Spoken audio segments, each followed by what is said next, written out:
እናንተ ትወያያላችሁ። ወዴት መጀመሪያ ቆይ ዮኒ ዝም በል አንተ ዝም በል ማወቅ ይችላል። አንተ ጋር ውይይት የለም። አይ ፊቱ ጠቁሯል። ፊቱ አይጥቁር ያውራኛ እንዴ ቆይ አውራኝ ዮኒ ብልግናው ነው ስድብ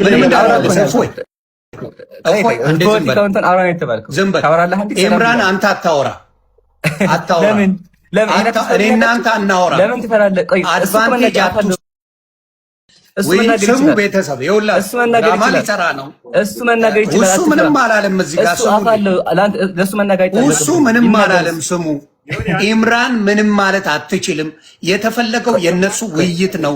እነሱ እንደፈለጉ ይነጋገሩ። አለቀ። አንድ ጊዜ ዮኒ እፎይ መናገራችን የሚያውቅ ከሆነ እሺ በቃ አያችሁ። ይሄ አንተን አይችልም። በቃ ደብቁት። እኔ ልውጣው። ይችላል።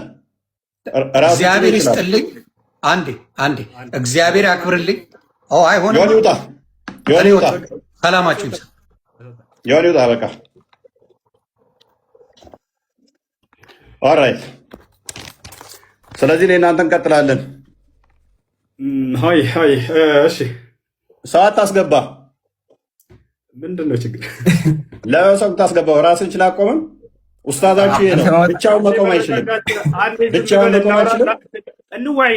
አይችልም። ወይ የትም አትሄድም። ዛሬ እጅ ገብታለሁ። አንድ ያዳም እንዲታደገ ነው እንዲያድን ነው። ብቻውን ኡስታዝ ለምን ትፈራለህ? ለምን ትፈራለህ? ብቻውን መቆም አይችልም። ምን አስፈራ? ለምን ፈራህ? ለምን ፈራህ? እኮ ግባ። በቃ ብቻህን ግባ። ብቻህን ግባ። መግባት አችልም? መግባት አችልም ወይ? ምን አስፈራ? 5000 አሰለም ብላ ነበረ። አቅም እንደዚህ ነው።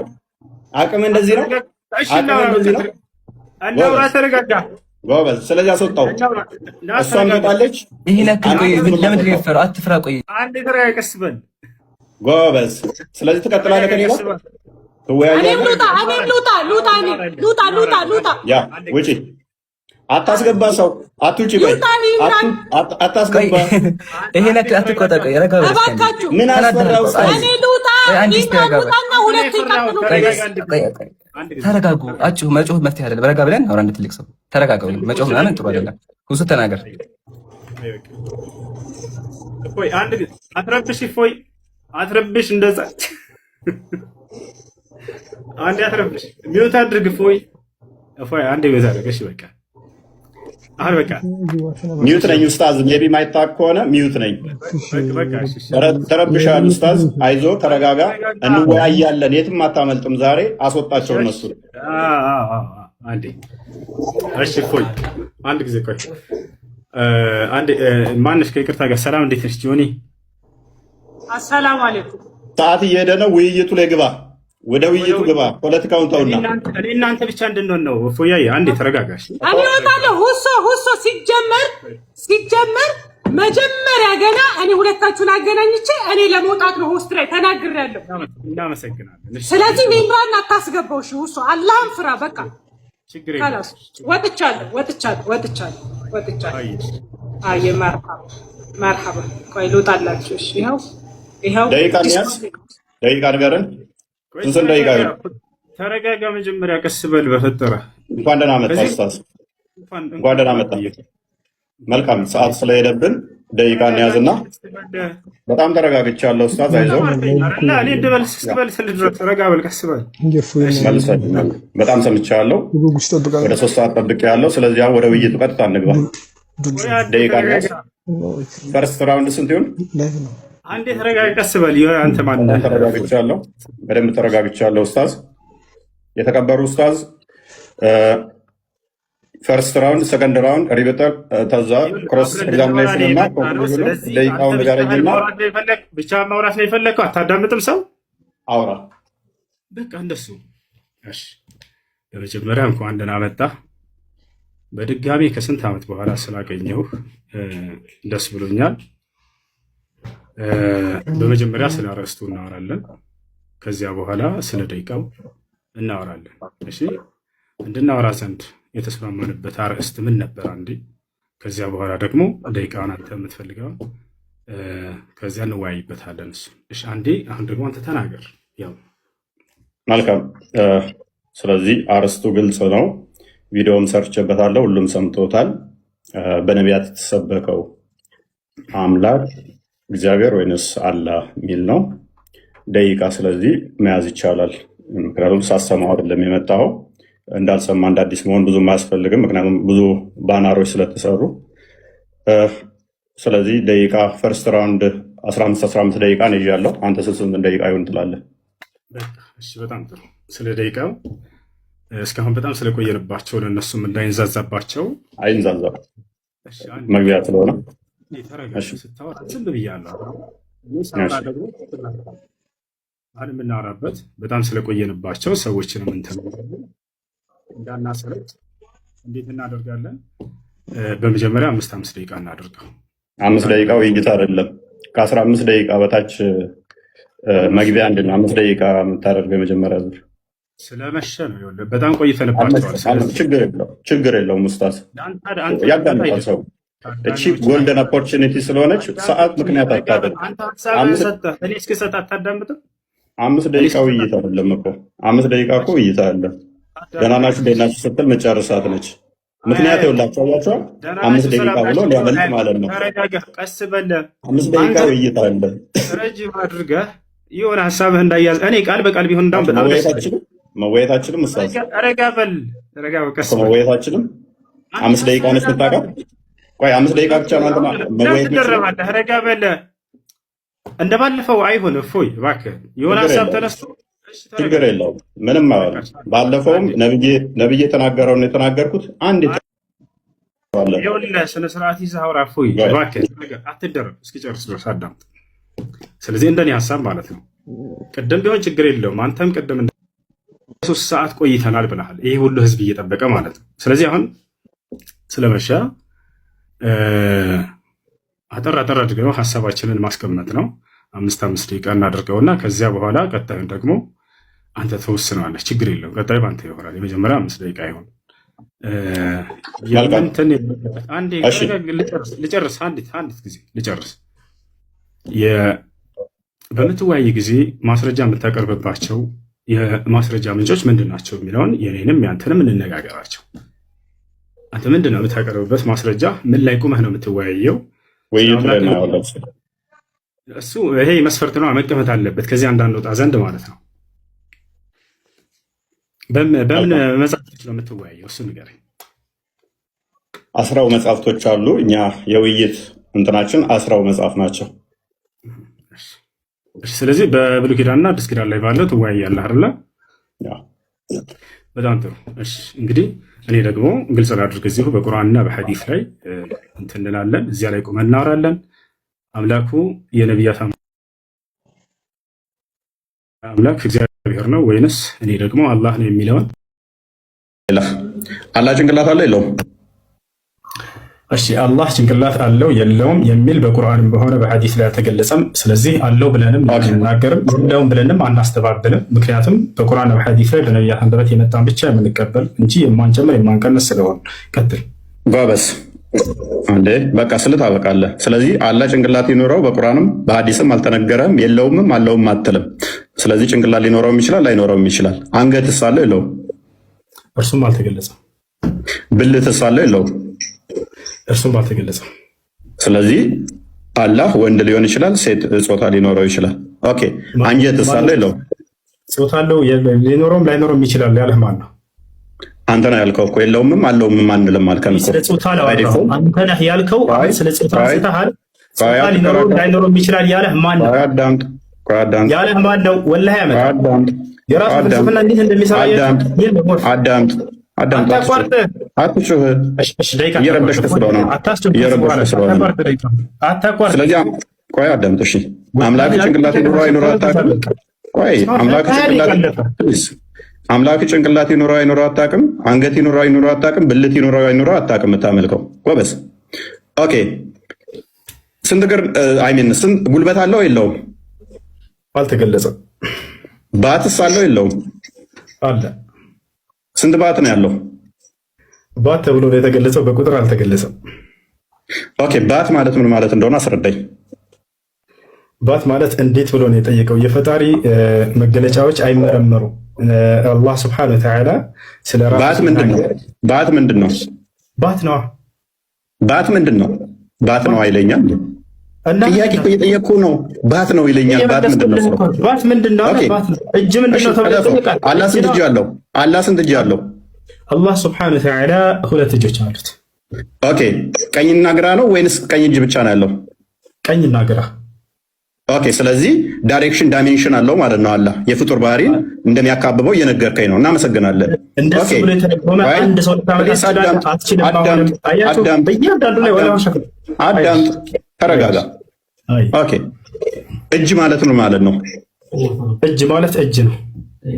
መልስ ይሄ ነው። ስለዚህ እጅ ማለት እንደዚህ ይሄ የምታየው እጅ ነው። ያለህም እንደዚህ እጅ አለው አይደለም? ማስረጃ አይደለም። ምንድን ነው እጅ ማለት እጅ ነው የምትለኝ ምንድን ነው ታዲያ? አምላክህን አታውቀውም? ጠየቀኝ። ከዚያ በኋላ ገለጽከው። እንደዚህ እንደምታየው ምንድን ነው? አታቋርጥ ደቂቃ። አምላክህ ምንድን ነው? እሺ አታቋርጥ ደቂቃ። መልስ። አይ ተጠየቅከውን አታቋርጥ እንጂ ታዲያ እያወራን እኮ ነው። እፎይ ታዲያ የጠየቅኩህን አልመልስም እኮ ምን ላድርግ? ልመልስልህ እኮ ነው። አዳምጥ፣ ይኸውልህ አታቋርጥ ደቂቃውን። ከዚህ በኋላ ስለ ደቂቃ አታስወራኝ እባክህ። ተው በቃ ደቂቃውን ትታ ያንተ ጊዜ ነው አይደለ? አይዞህ ቀጥል፣ በርታ። ሐራም ሽሪክ ለወልስልሽ ነው። በደንብ አድርጎ አብራራው። ምን አለመሰላችሁ? እጅ ስትል ጊዜ እንደዚህ አይነት እጅ እንደኔ እጅ ነው ወይ እንደዚህ እጅ ነው ወይ አለ። ላ አይደለም አልኩኝ። ገብቶሃል? ማስረጃ ቃለ ሱብሃን እኮ ምንድነው እጅ አልኩህ እኮ። እጅ ምንድነው አልኩህ። እጅ ብለህ ነገርከኝ እኮ። በፈጣሪ ስም እኮ ጠየከኝ አይደለ? አዳም ተመልሰልህ እንደኔ አይነት እጅ ነው ወይ ብሎ አሳየኝ። ጥሩ ምሳሌ አመጣልኝ። አይደለም እንደኔ ብዬ አልጠየቅኩም። እንደኔ ብዬ አልጠየቅኩም። እንደዚህ ይሄን አትሽፎይ አምላክህ ኢየሱስ ክርስቶስ ሞቷል ወይንስ አልሞተም? መልስ። በስጋ ሞተ በመንፈስ ሕያው ሆነ ብለን እናምናለን። ሞት የሚነገረው ነፍስና ስጋ አንድም መለየት ስለሆነ ያዕቆብ ምዕራፍ 2 ላይ ከቁጥር 24 ጀምሮ ስለሚናገር፣ ሞት እንደናንተ ግን መጥፋት ከሆነ እኛ እንደዛ እናምንም። ስለዚህ ማን ያስተዳደር ነበር ምናምን መለኮት ሉክ መለኮት ለቅጽበት እንኳን መሞት ወይንም መለየት የለበትም ማለት ነው። ዮሐንስ ወንጌል ምዕራፍ 1 ላይ ቁጥር 18 ላይ እቅፍ እንዳለ ይናገረናል። ክርስቶስ በስጋ እንኳን ተገልጦ።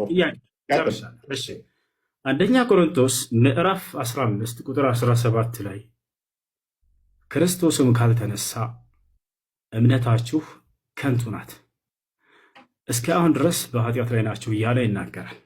አንደኛ ቆሮንቶስ ምዕራፍ 15 ቁጥር 14 ላይ ክርስቶስም ካልተነሳ እንግዲያስ ስብከታችን ከንቱ ነው፣ እምነታችሁም ደግሞ ከንቱ ነው ይላል። የክርስትናን እምነት ከንቱ መሆንና ለመሆን መሰረት ያደረገው የክርስቶስ መነሳት ላይ ነው፣ ትንሣኤ ላይ ነውና ኢየሱስ ክርስቶስ ከሙታን ሲነሳ ያየው አንድ የሐዋርያ ምስክር አለ ወይንስ የለም? ኦኬ እዛው የጠቀስከው ምዕራፍ ላይ ሜይ ቢ አንደኛ ቆሮንቶስ ምዕራፍ 15 ነው የጠቀስከው። እዛው የጠቀስከው ምዕራፍ ላይ ከቁጥር 1 ጀምረህ አላነበብከውም ወንድማችን። መጽሐፍ እንድታነብልኝ አይደለም አትረብሽ። መጽሐፍ እንድታነብልኝ የጠቀስከው መጽሐፍ ላይ ምስክር ልሰጥህ እኮ ነው፣ ላነብልህ ነው። ጥያቄውን መልስና ማስረጃ ከዚያ ታነሳለህ። እንደሱ እኮ ነው የሚደረገው። እፎይ የኔ ደቂቃ ነው። የኔ ደቂቃ ነው። አንድ ደቂቃውን ራሱ ጭማሪ ሰጥቻለሁ። የኔ ደቂቃ ነው። አዳምጠኝ። 11 ደቂቃ ደርሷል ጭማሪ። አዳምጠኝ። የኔ ደቂቃ ነው። የጠቀስከው ጥቅስ ቁጥር 1 ላይ ያላነበብከውም ማለት ነው። አላህ ለምሳሌ ኢሳን አስመለጠው ሲባል ማንም ያየ የለም፣ ማንም ያየ የለም፣ አምልጧል ብሎ ያምናል። እኛ ግን ምን እናምናለን? ምስክር እንዳለ እዛው የጠቀስከው ምዕራፍ ላይ ልመታህ እኮ ነው። አንተ በጠቀስከው ምዕራፍ ላይ ሲጠየቅ ጊዜ አላህ ሙሐመድ የለም ያለው። አይ ኡስታዝ እሱ ኤኒዌይስ ኮንክሉዥን እንስት እና ኢየሱስ ክርስቶስ ከሙታን ሲነሳ ያየው አንድ ሐዋርያ የለም አለ። ዮሐንስ ወንጌል ምዕራፍ 20 ላይ አንድ በል እዚሁ የጠቀስከው ምዕራፍ ላይም ሰጠው። አላህ ግን ኢሳን ሲያስመልጠው አንድም ማስረጃ ማምጣት አይቻልም። ኢሳን አስመለጠው ማስረጃ የለም። ለመመለስ ስላልፈለግክ ነው። ኮንክሉዥን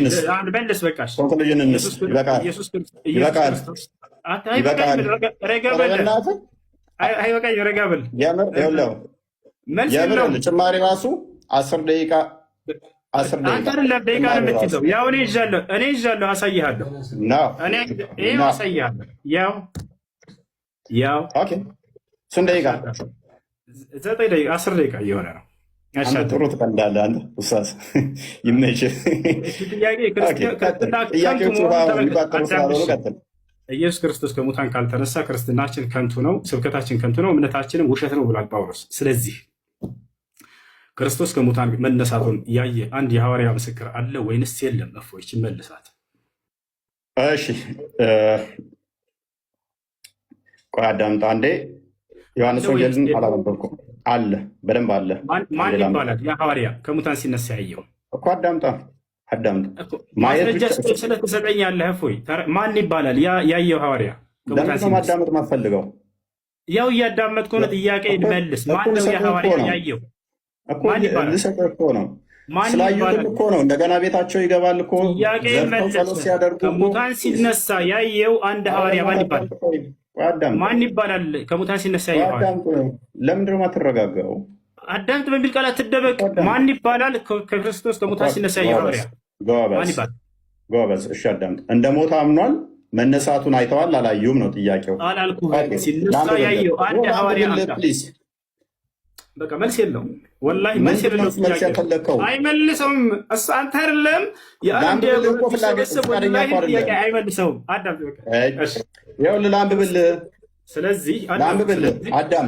በዚያም ሰዓት ተነስተው ወደ ኢየሩሳሌም ተመልሱ፣ ከእርሱ ጋር ነበሩ። ጌታም በእውነት ተነስቷል፣ ለስምዖንም ታይቷል እያሉ በአንድነት ተሰብስበው አገኟቸው። ዮሐንስ ወንጌል ምዕራፍ 20ንም ከቁጥር 1 ጀምሮ አንብበው እነ ስምዖን እንዴት እንዳገኙ ከዛ በኋላም ደግሞ እንዴት እንደታየላቸው ተገልጿልና ቅድም የጠቀስከው ምዕራፍ ላይ በደንብ እዛው ያስቀምጠዋል። ና ክርስቶስ ከሙታን ሲነሳ ትንሣኤ ሲያደርግ ያየው ሐዋርያ ማን ይባላል? ስሙ አንድ ሐዋርያ ሜቢ አይሰማም እንደ ኡስታዙ ምን ሆኖ ነው? በዚያን ሰዓት ተነስተው ወደ ኢየሩሳሌም ተመለሱ። 11ዱ ከእርሱ ጋር የነበሩትም ጌታ በእውነት ተነስቷል፣ ለስምዖንም ታይቷል። ኢየሱስ ክርስቶስ ከሙታን ሲነሳ ያየው ማን ይሄን እየተናገረ ያለው? መረዳት አትችልም እንዴ ኡስታዝ? መረዳት አትችልም? መልስ የለም። ያን ሐዋርያ ስም መናገር አይችልም። ምክንያቱም ይህንንም ሲነጋገሩ ኢየሱስ ራሱ በመካከላቸው ቆሞ ሰላም ለእናንተ አላቸው። አየህ አይደለ? አንዴ አሁን ታድርጋ። አሁን መልስ ነው። ደቂቃን አልጨረስክም? አሁን ደቂቃ ተረጋጋ። ያው እየቆጠረልህ ነው 11 ደቂቃ ደርሶናል። አሁንም እንደገና አስጀምሬልህ 7 ደቂቃ እየሄደልህ ነው። ክርስቶስ ከሙታን ካልተነሳማ ክርስትናችን ከንቱ ነው ብሏል ጳውሎስ። ማነው? እምነታችን ከንቱ ነው ብሏል። ስለዚህ ክርስቶስ ከሙታን ሲነሳ ያየው ሐዋርያ ማን ነው ብለው ይሄ ሰውዬ ስሙን ሊጠቅስ አልቻለም። ጥያቄ ጠይቅ። ማብራሪያ አይደለም ኡስታዝ፣ ማብራሪያ አልተጠየቅክም። አላህ ኢሳን ሲያስመልጠው ያየም የለም፣ ማን ነው በሱ ቦታ የተሰቀለው ሚያቅ የለም፣ ኢሳ ተመልሶ ይመጣልም የሚል በቁርአን ውስጥ ሽታው የለም። ስለዚህ ሌም የሆነ አርጉመንት ዛትምጣ አይደለም ሲነሳ ተመቃብር ሲነሳ ሲያርግ እንኳን ሐዋርያት ሥራ ምዕራፍ 1 ላይ ቁጥር 11 ላይ አይተውታል። እንዲህ ወደ ሰማይ ሲወጣ እንዳያችሁት ተመልሶ ይመጣል ብለው ተናግረዋል። ሲነሳ ግን አላየሁትም። ነው የሚያሳዝነው። ወላሂ ሲነሳ ደግሞ ከተነሳ በኋላ ነው። አየህ፣ ሲነሳ ግን አላየሁትም አይደል? ይሄን ታምናለህ? ሲነሳ ግን አላየሁትም። ጎበዝ በደምብ አላየሁትም እኮ ተነሳ አይደለም። ዮሐንስም ምን አለው? እንትናን ቶማስም ምን አለው? ጎኔና እይ አለው አይደለ? የተወጋውን ተነስቶ ሲነሳ ግን አይተኸዋል? ቀብረውት ነበረ። ይኸው ተነስቷል፣ ጎኔን የተወጋሁትን እይ አለው። ላንብብልህ አዳም። በዚያም ሰዓት ተነስተው ወደ ኢየሩሳሌም ተመለሱ።